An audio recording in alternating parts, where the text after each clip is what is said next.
গত ২৪ ঘন্টার বান্দরবনে হামের ৭৭ রোগী ভর্তি হয়েছে।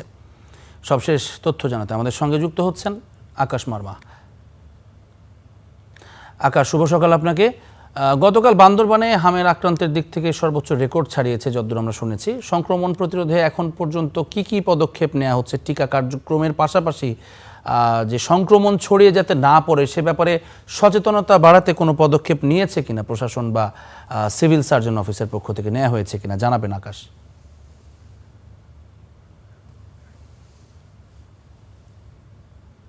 ধন্যবাদ জেভলিন।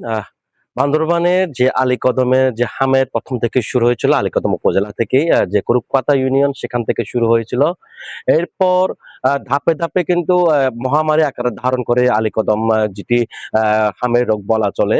বেশিরভাগ কুরুকপাতাতে প্রথমে শুরু হয়েছিল। এরপর সেখান থেকে যেটা মায়ানমার সীমান্তবর্তী লাগোয়া যে পোহমুহুরী আছে সেখানে আরো প্রায় ৩৪ থেকে ২৫টি গ্রাম পুরোপুরি মহামারী আকার ধারণ করে। বেশিরভাগই ম্রো সম্প্রদায়ের মানুষ। গতকাল ২৪ ঘন্টায় পর্যন্ত ৭৭ জন আলীকদম স্বাস্থ্য কমপ্লেক্সে ভর্তি হয়েছেন এবং এই সন্ধ্যা প্রায় বিকাল সন্ধ্যা ৭টার দিকে আরো ৩ জন ভর্তি হয় শিশুরা। তাই সর্বমোট মিলে প্রায় ৮০ জন হাসপাতালে ভর্তি হয়েছেন। একই সাথে হাসপাতালের বেড না পেয়ে কিন্তু ফ্লোরে চিকিৎসা নিচ্ছেন যে হামের আক্রান্ত শিশুরা। যদি বলে সিভিল সার্জন সাথে কথা বলেছিলাম, তিনি যেটি বলেছেন যে দুর্গমতার কারণে এবং দূরত্বতার কারণে তাদের এবং একই সাথে তাদের চিকিৎসক সংকটের কারণে তারা সেখানে চিকিৎসা দিতে পারছেন না।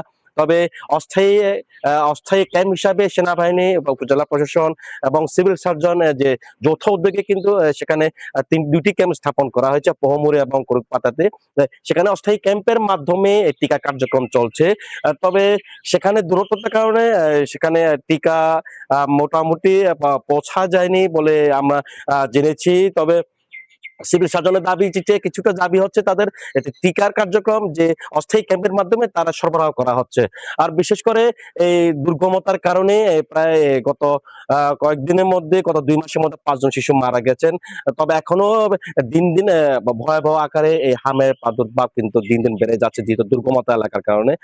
তবে সবকিছু মিলিয়ে যদি সেখানে যদি প্রতিটি গ্রামে গিয়ে যদি টিকা আমরা যেমন আমরা কিন্তু বারবার বলে আসছি যে দুর্গম এলাকার যদি গ্রামে গ্রামে টিকা দেওয়া যায় তাহলে আশা করি এই টিকার কার্যক্রমের মাধ্যমে হামের প্রাদুর্ভাব কমে যায় বলে অনেকে এলাকাবাসী মনে করছেন। জেভলিন। ধন্যবাদ আকাশ আপনাকে।